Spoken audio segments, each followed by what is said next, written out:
Greetings, YouTube. LMS Tactical here.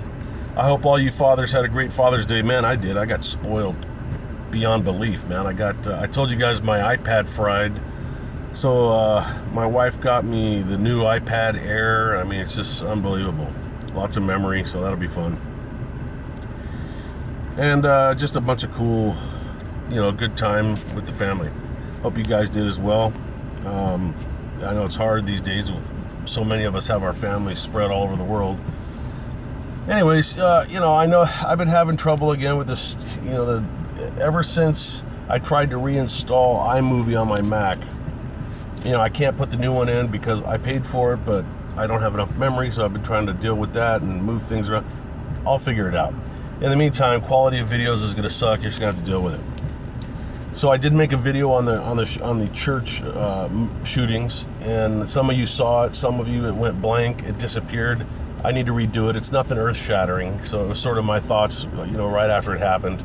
If I get around to it, I'll post it if I can fix it. If not, you didn't miss much. We all feel the same way. This one actually is for any of you law enforcement, active duty law enforcement that are watching this channel. And like I usually say when I talk to the cops, for you cop haters, just, turn it off now because, these are still my brothers and sisters, man, and I don't like them getting killed unnecessarily. I don't like them getting killed, well, necessarily either. That's weird. Anyways, it's been a long day. I am speaking, actually, I'm referencing a shooting that happened, I think, 2 days ago. And it was in St. Tammany. It was in New Orleans, but when I was looking at the news footage, they showed St. Tammany Parish, which I'm familiar with. I've got some friends in law enforcement down there from when I was down there during Katrina. So basically, if you haven't heard about it, this was a 20-year veteran, and if I get it wrong by a year or two, suck it up. This was a 20-year veteran of law enforcement out there in New Orleans, which, this guy was known, not a new guy. And he was transporting some asshole, and he had a caged SUV, I believe.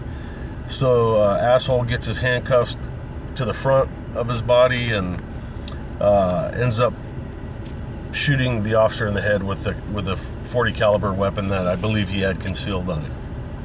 Okay, for you officers, and I understand that there's policy that may dictate some of this, and I'm not saying that that LAPD had the best policies in the world, although I am partial to LAPD. It's where I come from. And quite frankly, I've seen law enforcement all over the country and in many parts of the world, and I never saw any better in terms of tactics. And even then, and just policies and procedures. And even with those in place, you still get these types of things can happen from time to time. There is no perfect solution for anything. We understand that. So, right when I heard this, the first thing that comes to my mind is, as an ex-LAPD guy, as a retired LAPD cop, first thought is, why is this guy riding in the back seat alone? Now, for all I know, because I don't keep up on it on the changes too much, there's no reason for me to. For all I know, LAPD is doing that now. But when I was on, you always had the passenger officer in the back seat with the suspect. And that was to prevent this type of shit. Now, when I was on, we didn't have caged vehicles. That we did toward the end. But they were a new concept for LA. I mean, they're always the last ones to get anything because it costs money. So, when they put the cages in, I'm trying to remember if the suspects rode alone in the back seat. I think it's a bad idea. I really do. Unless you've got like some kind of bulletproof barrier between the back seat and the suspect. A suspect bringing his handcuffed hands from the back to the front. I heard the news talking about this guy's like some double-jointed fucking Barnum Bailey circus whatever.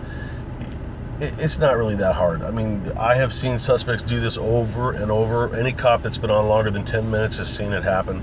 It's not that hard. These guys slip their handcuffs around the front. What the issue here is, why did he have access to a weapon? And why did nobody catch it? Now, sure enough, and now this kind of thing happens. There was a video that was going around for a long time, a very graphic video on, I don't think it was YouTube. It was one of the other ones that show everything. where they had a suspect in an interview room, a Mexican guy or a Hispanic guy, and he asks for a drink of water, and the cop walks out. He pulls a fucking huge cannon out of his waistband and blows his brains out. They were detectives. Clearly, this guy had been. It was odd because that guy had been arrested for shooting. I think shooting at the police, or at least shots fired. So he's a gun-related arrest, and here the guy has a gun on him. Yeah, that just makes you want. And that was a California agency. I don't think it was LAPD, but it was. Some Inland Empire thing. Pomona or something. Okay. As it turns out, I was not surprised when I found out that we call it morning watch, their midnight people arrested this dude. Back to the story I'm telling. They find a gun on him, a revolver, and then they hand him over to this poor guy to transport to the station. He's day watch. He's the new shift coming on. Not uncommon to do this. But you need to make a rule right now if you don't have one in place. And if you know this, you need to remind yourself of it continuously. See, cops don't ever want to hurt other cops' feelings. Fuck that. If somebody hands you a suspect, I don't care if he's an armless fucking midget named Matt, and you search that person before you put him in the back of your car. It doesn't matter if you watched this guy get searched. You're now responsible for him. He's going to ride in your vehicle. You do a thorough search. You don't put your life in the hands of some other guy who, in this case, and cops they don't like you to pass judgment. Fuck that. Here's what I'm going to guess happened. And if you're the cop involved, too bad. I believe this is what happened. Because I know how people think. Not because I'm magic, it's just that I'm very smart. No, I'm just kidding. So, when cops are notorious for tunnel vision, so they search this dude for whatever it was, and he has a tremendous history, I understand, of escaping from cops and being an asshole. So when they search him and they find the gun and they yell gun, in their mind they're like, see, I found the gun. They're pulling out a fucking revolver. And speaking of that, I have mine sitting right here on the floor. Not because I'm not carrying it, because I set it there for a minute. But that's about the size of the gun I think they got. Charlie, here's what I'm dealing with. Oh, he's a good boy. Oh, he's a good boy. Can you guys see him? Oh, look at him. He's been swimming. He's a good boy. Get back to the story and stop talking in that voice. I can't. Oh my God. Stop me. Help me. Charlie, bite me. All right, so you know you love him. You just want to kiss his little nose. I know I do. Oh, he's licking daddy. Okay, so they find the gun, and in their mind, whoever the cop is that finds the revolver is thinking, I found the gun. Officers, deputies, fucking troopers, whoever you are, will you please implant this in your fucking head that people carry more than one gun? And for many reasons. In this dude's case, given his history, I believe that he's smart enough to know how cops are. That if you find this little revolver, you're going to be done searching for guns. Because you think people only carry one. So you take his fucking one gun, stop searching him, or do a bullshit search, and then hand it to Officer Victim here, who now on Father's Day yesterday is dead. Was it your fault? Yes. I'm sorry. I can't soften it up for you, man. There was a time back in the 60s and before that when cops weren't supposed to badmouth other cops' actions. Fuck that. We need to learn from this.